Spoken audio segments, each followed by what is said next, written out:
Buenas noches. El equipo jurídico del PAN nos hizo llegar documentos que probarían que durante la mayor parte del tiempo en que fue presidenta municipal de Texcoco, Delfina Gómez, hoy candidata de Morena al gobierno del Estado de México, durante ese tiempo su equipo financiero tomó 36 millones de pesos, habría tomado 36 millones de pesos y los habría depositado en una cuenta particular a nombre del tesorero del municipio, quien además es hermano del actual presidente municipal y líder del grupo político al que pertenece Delfina. Delfina fue presidenta municipal de Texcoco entre enero de 2013 y febrero de 2015. Los desvíos se habrían dado entre abril de 2013 y noviembre de 2015. De acuerdo con el equipo jurídico del PAN, esos desvíos conformarían los delitos de abuso de autoridad, peculado, enriquecimiento ilícito y tráfico de influencia. Tendremos la información completa y la respuesta del coordinador de la campaña de Delfina Gómez. El presidente Peña Nieto reconoció ante los gobernadores que hay una crisis de inseguridad en México. Los índices de criminalidad en diferentes entidades federativas nuevamente empezaron a regresar a escenarios del pasado que no queremos que vuelvan. Pero también he podido compartir con ustedes la necesidad de que cada gobierno local asuma esfuerzos propios mucho más decididos y también comprometidos. Y en medio de esta crisis de inseguridad llegó la tétrica historia de la familia agredida, ultrajada, asesinada en la carretera México-Puebla.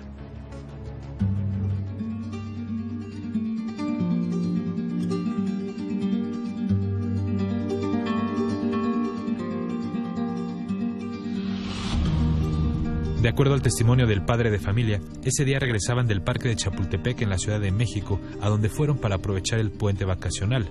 Cerca de las 2 de la mañana, en el kilómetro 87 más 400 de la autopista México-Puebla, fue donde ocurrió el ataque. Bueno, que venía circulando a una velocidad baja, porque venía buscando un lugar donde hacer sus necesidades y se estaciona, ¿no? Se estaciona en el acotamiento. Inmediatamente después, no ve ni de dónde, pero inmediatamente después se le pone una camioneta blanca, que es lo que, bueno, más bien una Nissan adelante y una camioneta atrás, una Ford roja. El señor pudo contar a 8 hombres que bajaron de las camionetas, quienes se acercaron por ambos lados de las puertas para intentar abrir la camioneta. La puerta por afuera no abre, la chapa está descompuesta. Entonces uno de los asaltantes le pega en el vidrio con la pistola, se rompe el vidrio, pero también se le va un disparo, ¿no? Que es el que le pega al niño que llevaba en las piernas. Los bajan del vehículo, inmediatamente los suben a la camioneta de atrás, que es la Ford roja, los suben y los tapan con una lona y se mueven del lugar. Las 3 camionetas avanzaron 7 kilómetros y en el kilómetro 94 salieron de la autopista por un ingreso irregular. Avanzaron por terracería aproximadamente 1 kilómetro. Y en un campo despoblado ocurrió la violación a la madre y a su hija de 14 años. Todo esto en menos de media hora. Los delincuentes robaron la camioneta y abandonaron a la familia en el lugar. Con el bebé muerto en brazos, caminaron otra media hora por la orilla de la autopista hasta la caseta de cobro, donde fueron auxiliados por la Policía Federal. La familia es originaria de Quecholac, municipio en el que operan bandas dedicadas al robo y tráfico de combustible, y la zona donde ocurrió el incidente es señalada como de alta incidencia en el robo de camionetas que sirven para este fin. De repente el delincuente, ¿no?, ocasional es el que, bueno, se roba algo porque se presentó, ¿no?, la oportunidad, ¿no? En este caso, bueno, iban con un objetivo, ¿no?, robarse la camioneta. Pobladores de las cercanías al lugar del asalto aseguran que los agresores viven en el poblado de Santa María Moyotzingo, versión que coincide con la hipótesis de las autoridades, pues la brecha que se encontró abierta en la autopista conduce a este lugar y es usada para evitar las cámaras de seguridad que están algunos kilómetros adelante en la caseta de cobro.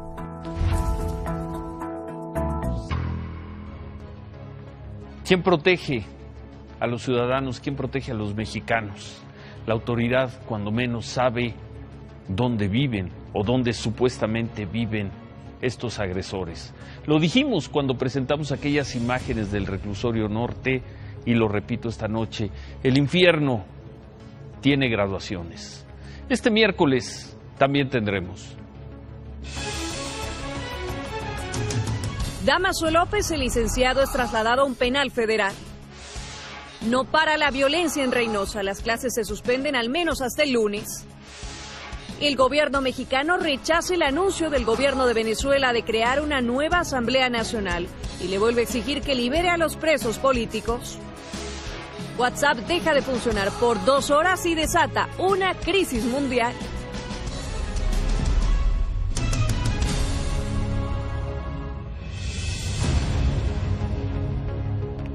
Hace una hora aproximadamente fue trasladado Dámaso López, el licenciado, fue trasladado al penal federal de Ciudad Juárez. Un helicóptero de la PGR aterrizó en las oficinas de la Subprocuraduría de Delincuencia Organizada. Ahí subieron a Dámaso López y se lo llevaron al hangar de la PGR en el aeropuerto de la Ciudad de México. Y de ahí, bueno, pues lo subieron al avión que lo lleva, estará por llegar a Ciudad Juárez. Dámaso López ahora va a tener que comparecer ante un juez por una orden de aprehensión por el delito de delincuencia organizada por lo pronto. Por cierto, veíamos al inicio del programa al presidente Peña Nieto reconociendo el repunte de los delitos. Esto lo dijo durante la reunión de la CONAGO, donde también hizo un reconocimiento a las Fuerzas Armadas que han ayudado, que han colaborado, que han peleado por la seguridad en el país y en la captura de presuntos criminales como Dámaso López. Felicitar públicamente al Ejército y a la Procuraduría General de la República en esta gran cooperación que tienen, este esfuerzo que realiza todo el Gabinete de Seguridad. Pero destaca este acompañamiento y esta acción acción realizada el día de ayer, que permitió la detención de quien había asumido el liderazgo del cártel de Sinaloa, Dámaso López, alias el licenciado, quien prácticamente encabezaba al crimen organizado en lo que es la zona del Pacífico y era donde anteriormente el Chapo tenía este liderazgo. La Secretaría de Relaciones Exteriores confirmó que funcionarios de México y Estados Unidos van a tener una reunión el 18 de mayo que va a tener lugar en Washington para hablar de la colaboración en el combate al crimen organizado. Hasta el momento ninguno de los dos gobiernos ha dado a conocer la agenda, los temas que van a tocar, ni quiénes estarán presentes.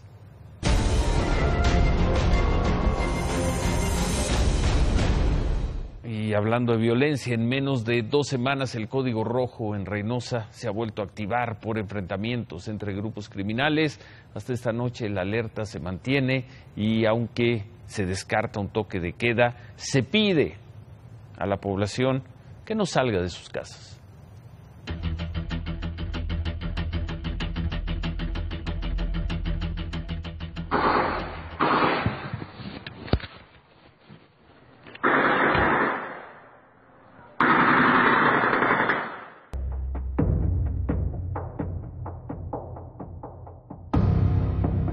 Seguiremos aquí, mi esposo Francisco y yo, una servidora y todo el equipo del DIF, seguiremos en Reynosa trabajando por ustedes. No nos los vamos a dejar solos y tenemos que salir adelante de toda esta problemática. El semáforo rojo regresó a Reynosa debido a hechos violentos en el municipio. Desde las 11 de la noche de ayer y hasta esta noche se reportaron enfrentamientos entre grupos del crimen organizado. El saldo es de 2 personas muertas, una en el fraccionamiento Villa Florida y un presunto delincuente. Además de 11 bloqueos, 7 robos de vehículos y daños a autos por ponchallantas. La Procuraduría de Tamaulipas pidió a los habitantes de Reynosa mantenerse alerta durante las próximas horas, evitar viajar de noche y no exponerse a situaciones de riesgo. No podríamos estar hablando de un toque de queda, pero sí tenemos que hablar de que está una situación ahorita delincuencial donde se exponen las personas. Tendríamos que manejarlo con la seguridad elemental que amerita ahorita la ciudad sin llegar a la necesidad de un estado de toque de queda. Debido a los enfrentamientos, la mayoría de las escuelas en Reynosa suspendieron clases y algunas reanudarán labores hasta el próximo lunes, aunque la vocería de seguridad de Tamaulipas dice que la situación está controlada.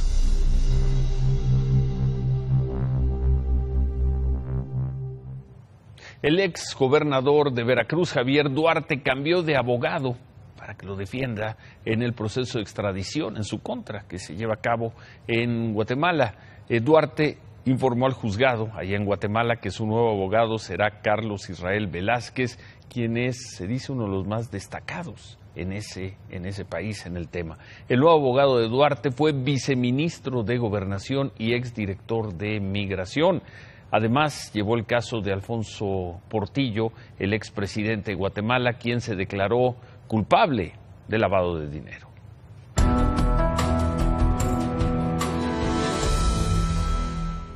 Bueno, esta historia, esta información, el equipo jurídico del PAN nos hizo llegar varios documentos que obtuvo de la gestión de Delfina Gómez cuando ella fue presidenta municipal de Texcoco. Lo fue del primer día del 2013 a febrero del 2015, cuando dejó la presidencia para buscar ser diputada, cosa que logró.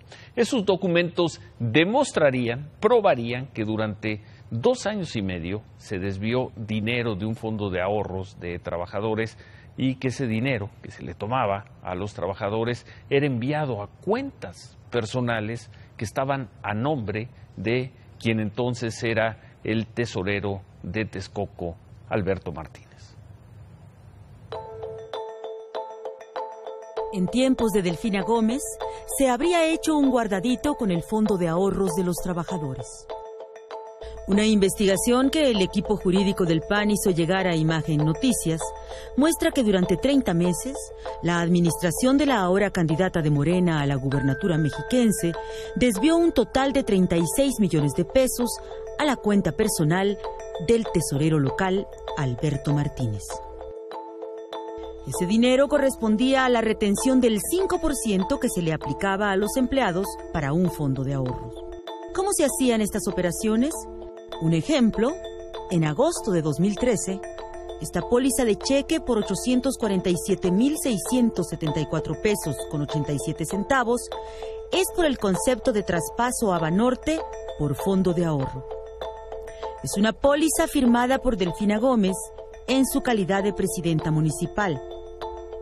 Hay otras firmas. Una es la del tesorero Alberto Martínez, quien al mismo tiempo era el destinatario del depósito.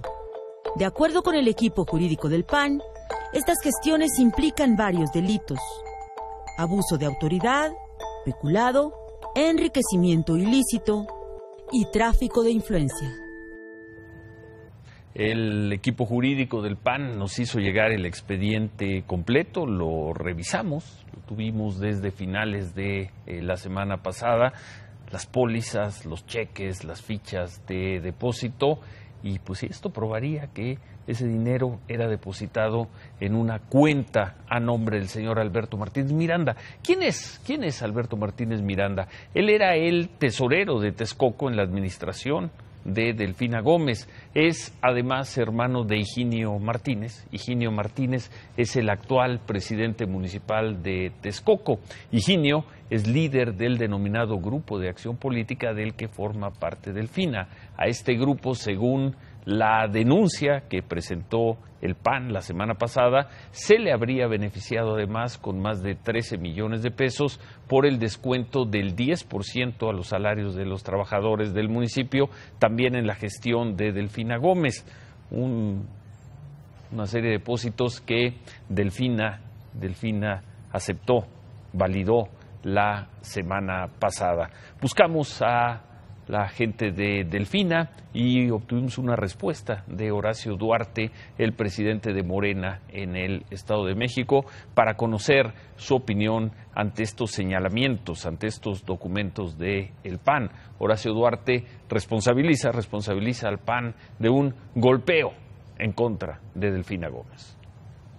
Sostenemos que forma parte de un golpeteo político en contra de la maestra Delfina, sobre todo por parte del Partido Acción Nacional, que hoy está muy nervioso. Antiguamente en Texcoco existía una caja de ahorro, lo que se hizo fue darle orden y en este sentido se ocupó un mecanismo similar como se utiliza en el gobierno federal, donde cada trabajador, si ahorraba un peso, el gobierno municipal le daba otro peso. Las cuentas públicas del gobierno de Texcoco fueron validadas por el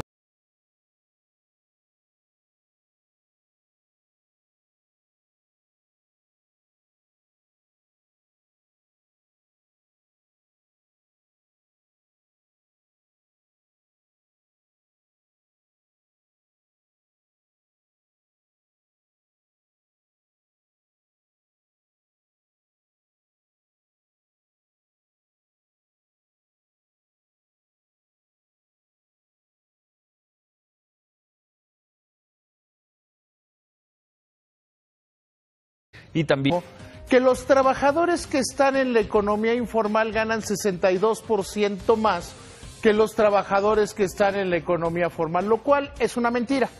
Imagínese usted que es un trabajador de la economía formal y le da apendicitis. Va al Seguro Social, lo atienden en el Seguro Social, le dan las medicinas en el Seguro Social y le pagan su incapacidad. Si está en la economía informal, tiene que pagar el hospital, las medicinas y la caída en la producción. Hoy la AMAFORE, la Asociación Mexicana de Afores, dio a conocer un estudio en el cual le preguntan a los trabajadores en la economía informal ¿qué harían para cambiarse a la economía formal? El 75% de ellos dijo que si consiguieran un trabajo de menos de 10,000 pesos, pero que tuviera el paquete de Seguro Social, de Infonavit y de Afore, se cambiarían de trabajo sin pensarlo. ¿Qué es lo que tenemos que hacer ante estos datos? Insisto, es un engaño eso de que ganan más, a lo mejor reciben más dinero, pero no tienen el paquete de seguridad social y en caso de una enfermedad, de una incapacidad, se convierte en verdaderamente ruinoso. Tenemos que cambiar las leyes laborales, tenemos que entender... David, si la reforma laboral fue hace 4 años. Lo que hicieron hace 4 años fue una payasada. Esa fue una reforma laboral. Chafísima. Acuérdate que en el gobierno de Calderón, se hacía lo mejor posible, no lo que se tenía que hacer. La reforma laboral se sacó todavía en tiempos de Calderón, ya con un acuerdo del nuevo Congreso. Malísima. Bueno. Ahora hay que hacer una nueva reforma laboral. Necesitamos una reforma laboral que entienda las nuevas formas del trabajo. A ver, Ciro, hoy en México se sigue creyendo en las horas nalga.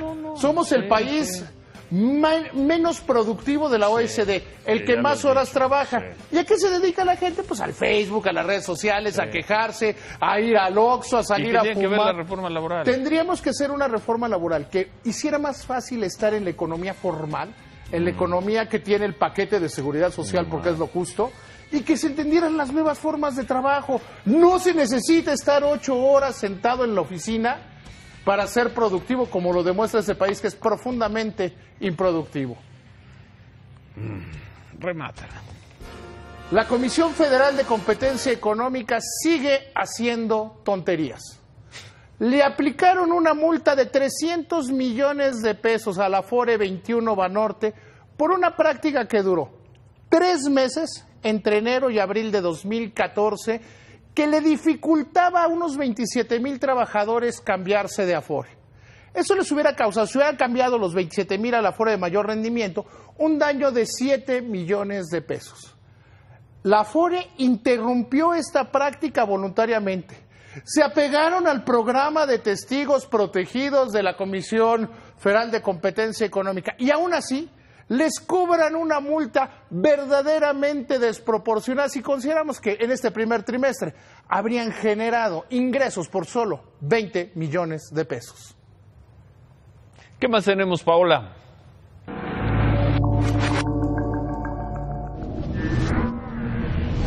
Familiares de los futbolistas de los Avispones de Chilpancingo que fueron agredidos junto con los normalistas de Ayotzinapa en el año 2014 denunciaron que la Comisión Ejecutiva de Atención a Víctimas indemnizó a personas que no sufrieron daños. Digo, ¿de qué se trata? ¿O vamos a traer a otras personas que ni siquiera estuvieron ahí y traerlas a ustedes para que también les registres y les den la reparación? O sea, no se vale.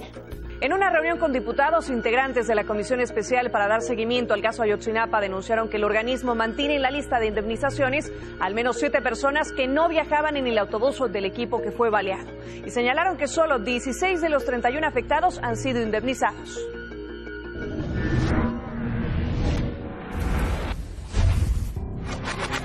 Esta mañana murieron 3 hombres que intentaron asaltar a los pasajeros de una camioneta en inmediaciones del mercado de Sonora en la delegación Venustiano Carranza de la Ciudad de México.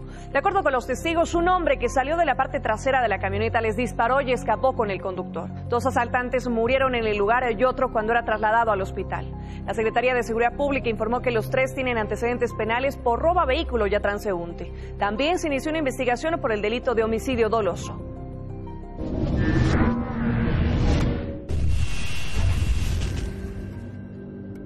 La Procuraduría Federal de Protección al Ambiente presentó una denuncia penal contra 3 sujetos por la muerte, posesión y comercialización de un jaguar cazado en la comunidad de San Antonio Xulub de Yucatán. Al parecer, los responsables son criadores de ganado que cazaron al animal luego de creer que este se comió a 7 de sus carneros. El ejemplar fue localizado a 6 kilómetros del poblado, donde lo mataron para después extraerle la piel y venderla. Este tipo de jaguar es una especie en peligro de extinción, por lo cual la Profepa puede imponer una pena de 1 a 9 años de prisión.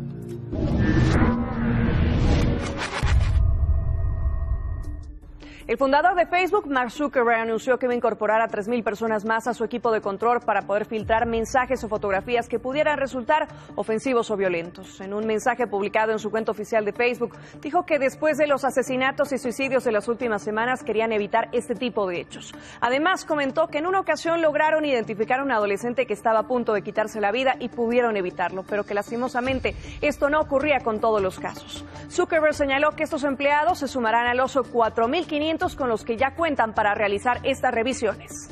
Permiso, Ciro. Gracias, Paola. La Secretaría de Relaciones Exteriores calificó de preocupante que el presidente de Venezuela, Nicolás Maduro, haya convocado a una asamblea constituyente. El gobierno mexicano le pide al de Venezuela que se restablezca la democracia y que eso incluye la libertad de los presos políticos y el respeto a las decisiones de la actual Asamblea Nacional.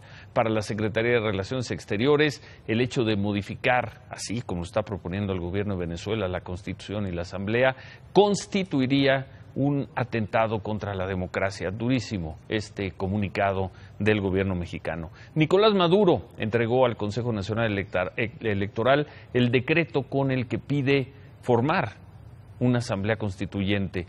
Mientras tanto, Maduro festejaba en sus oficinas. Los opositores se volvieron a enfrentar con policías en Caracas.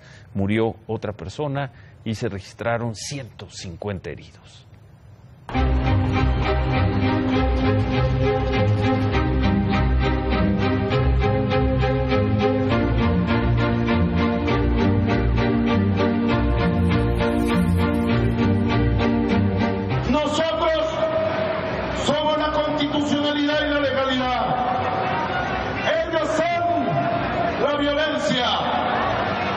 Y la ilegalidad terrorista.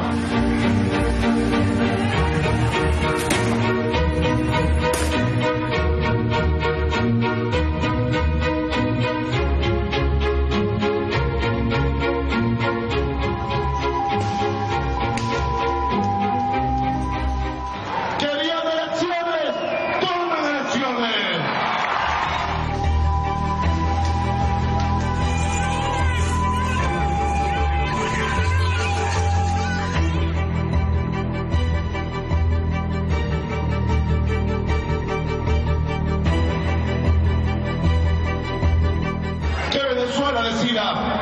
Si Venezuela quiere a los violentos y terroristas o quiere al pueblo constituyente que quiere paz y prosperidad.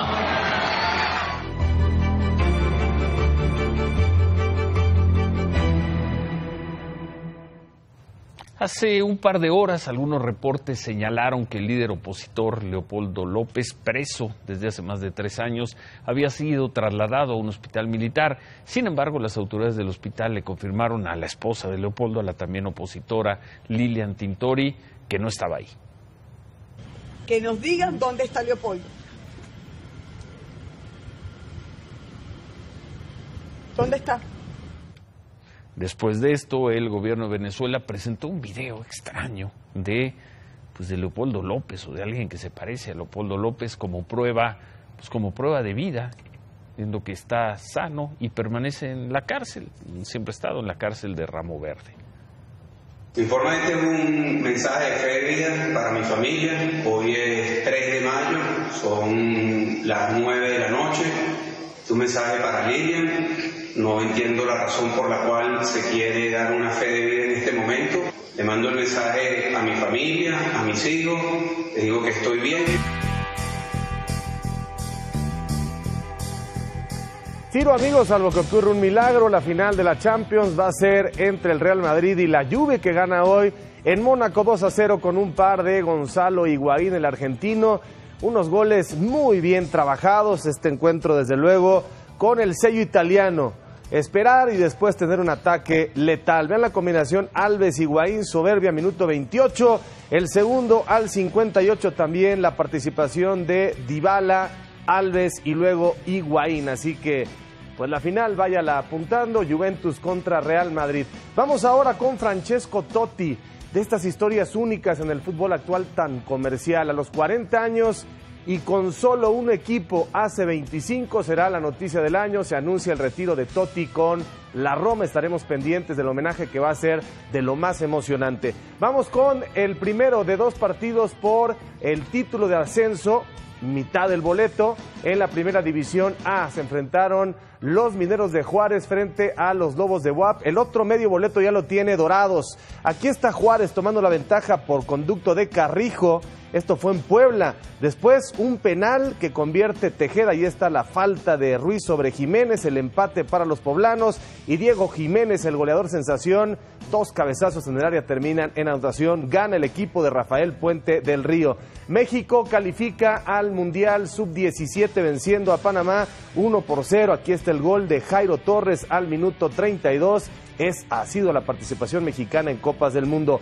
Julio Urías, el joven que es una sensación en Grandes Ligas, se está lanzando en este momento con los Dodgers. 4 entradas completas contra San Francisco, 0-0, 3 hits, 2 bases y un ponche. Y para terminar, con la presencia de 17 de los mejores 25 golfistas del mundo, se va a jugar el Lorena Ochoa Match Play 2017, entrega a la española Carlota Ciganda, actual campeona del torneo. Gran labor de Lorena en México, allá en el Club de Golf México, un evento sensacional. Ciro, amigos.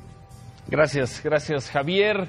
El servicio de WhatsApp dejó de funcionar durante 2 horas esta tarde, este mediodía, tiempo de México, y afectó a millones de usuarios en todo el mundo. 1.200 millones de usuarios en todo el mundo y los más de 34 millones de usuarios en México se vieron afectados por la caída de WhatsApp esta tarde. Un portavoz de la empresa dijo que WhatsApp estaba consciente de la interrupción del servicio y que ya se trabajaba para resolverlo, sin dar detalles de las causas. El servicio de WhatsApp se cayó en todo el mundo desde las 3 de la tarde, hora de México, y se restableció después de las 5. Los lugares más afectados fueron México, Estados Unidos, Brasil y Europa. En 2014 el servicio falló por 4 horas y su fundador Jan Koum informó que una falla de un router de la red provocó una caída en sus servidores. La falla de hoy podría estar relacionada con la nueva versión que WhatsApp anunció que estaba probando para corregir problemas en la aplicación. Caos mundial durante 2 horas. Les recordamos, a partir de lunes cambiamos de horario, el programa va a comenzar a las 10:30 de la noche, tiempo del centro del país. Ojalá nos acompañe a partir de lunes, Imagen Noticias a las 22:30. Hacemos una pausa y al regresar, mucho que comentar con Julio Hernández y Juan Ignacio Zavala. Volvemos.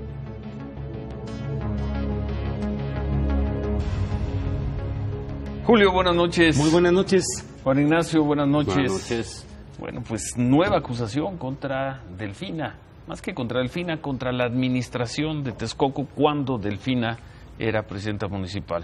Supuestamente habría tomado dinero del fondo de ahorro y aquí la cosa es que lo puso en una cuenta en Banorte a nombre de quien era su tesorero, el señor Alberto Martínez, hermano de Ginio Martínez. Julio. Sí, ahí se tiene, Ya lo hablamos un par de meses antes de cómo el grupo de acción política que dirige Higinio Martínez ha estado muy metido en todo este proceso del control político de Texcoco. Aquí lo que yo digo es que este tipo de acusaciones contra Delfina Gómez son ejemplares, pero deberían ser extensibles, o sea, extenderse a los demás candidatos y a los demás partidos hasta declarar virtualmente desierta la elección en el Estado de México, porque tantas irregularidades ha cometido Alfredo del Mazo y su primo, el actual ocupante de Los Pinos, Enrique Peña Nieto, con un despilfarro de recursos públicos, con el uso irregular de esos recursos en apoyo de una campaña, como también lo tiene la propia Josefina Vázquez Mota, que no ha podido explicar el origen y el destino de 1,000 millones de pesos que ha utilizado sin que se sepa exactamente qué hay. Entonces yo lo que propongo es que se vayan los tres. Con Ignacio. Que se rehaga la sopa. Pues sí. Mira, yo creo que gane el Partido del Trabajo. Yo creo que ahí hay un problema serio. O el del PRD, ¿no? El Cepeda, que ahí va subiendo, ¿no? Según dicen. Mira, yo creo que el asunto es que lo de Delfina cae en una situación de credibilidad sobre lo que ha sucedido con otras acusaciones, como es el de haber descontado de la nómina dinero de los trabajadores para Morena. Lo que está aquí, digamos, más allá del Estado de México, no estando de acuerdo con lo que dice Julio, ¿no? Todos traen esas acusaciones, sucede de esa manera en las campañas. Mientras alguien tenga experiencia, más van a salir ese tipo de cosas. Es esta imagen de impoluta, no solo de Delfina, sino de López Obrador, que es el que ha querido llevar la tónica en la campaña del Estado de México. Es evidente que hay atrás de esa campaña por lo menos dinero mal habido.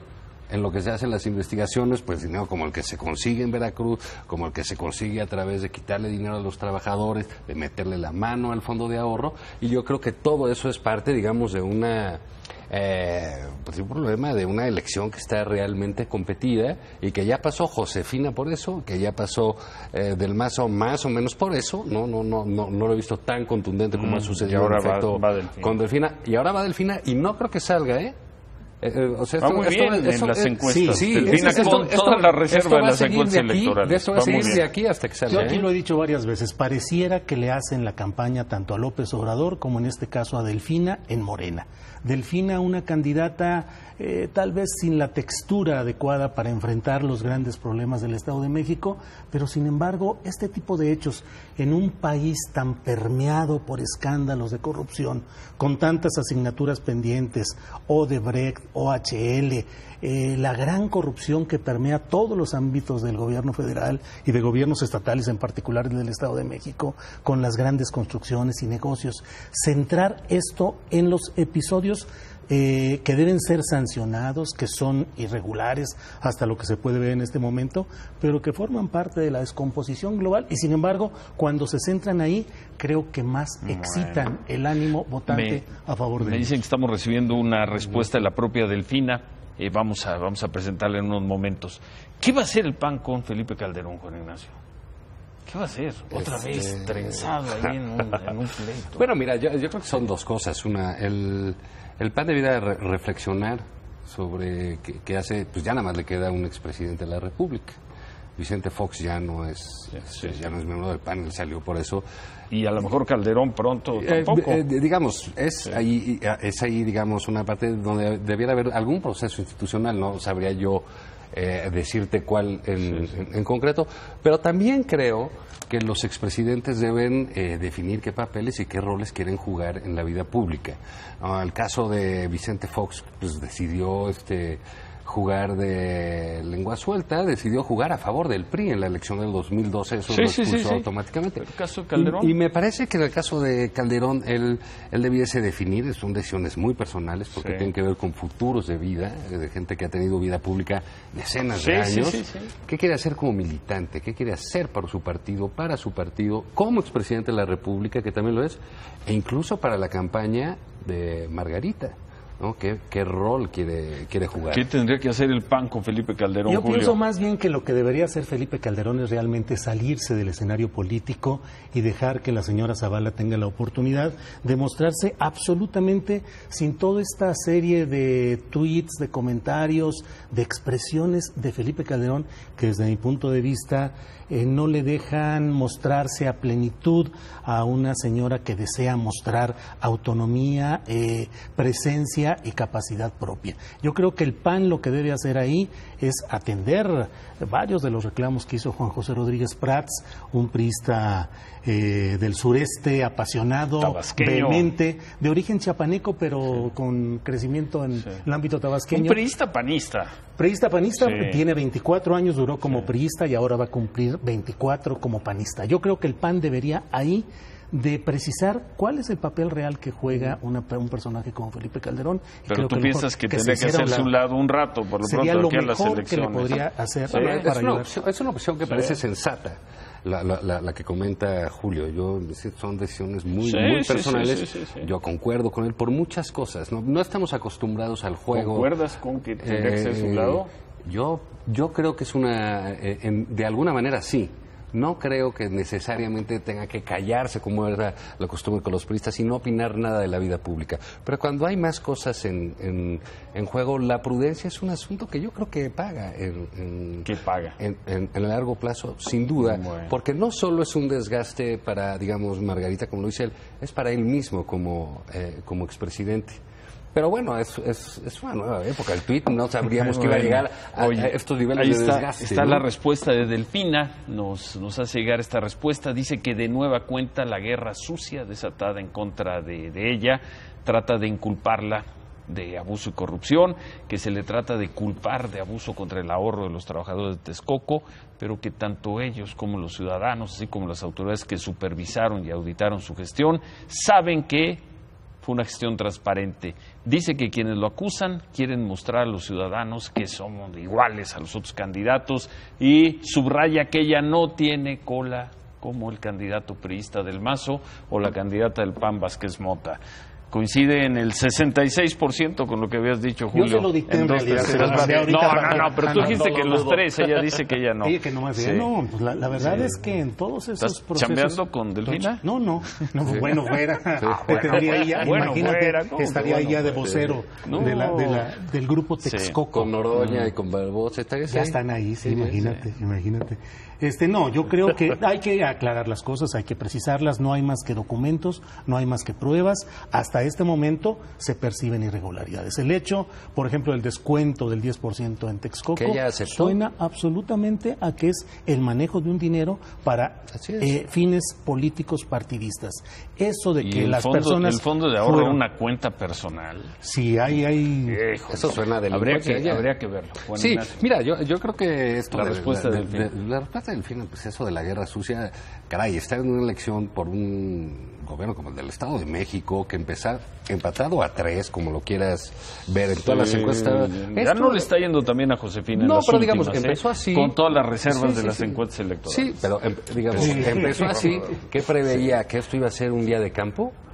No, yo creo que la señora en algunas cosas sí se equivoca de qué iba a suceder en este terreno, como decíamos hace rato. Esto va a seguir así de aquí al 30 de mayo, que terminen las campañas. 2018, porque esto es indicativo del tono que van a tener las campañas y las un par de semanas y luego va a ser de regreso el ventilador, ¿no? Bueno, nos vamos a las 10:30 de la noche. Nos vamos. ¿Seguimos? ¿Nos vamos?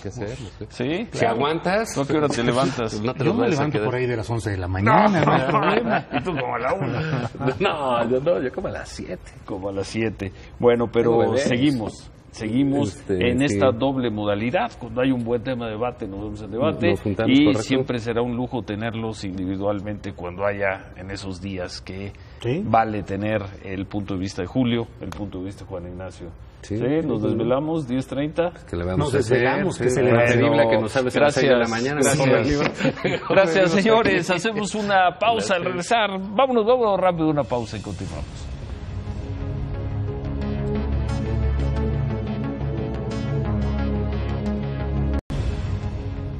Perdida entre los escándalos y las sacudidas de este día queda el documento de la Secretaría de Relaciones Exteriores, que es en realidad una carta al gobierno de Venezuela. Es un texto firme, es un texto de convicciones democráticas y humanitarias. Es política de Estado contra una dictadura. Habrá quienes no les guste y habrá quienes se escuden en la obsoleta doctrina de la no intromisión, no intervención. Pero hay evidencia de sobra en la historia mundial para pensar que en esta crisis tan grave como la de Venezuela, el gobierno mexicano y el canciller Videgaray están haciendo lo correcto. Están haciendo lo que un gobierno democrático tendría que hacer frente a una dictadura cada día más grotesca. Se quedan con ¿Qué importa? Gracias, buenas noches, ánimo.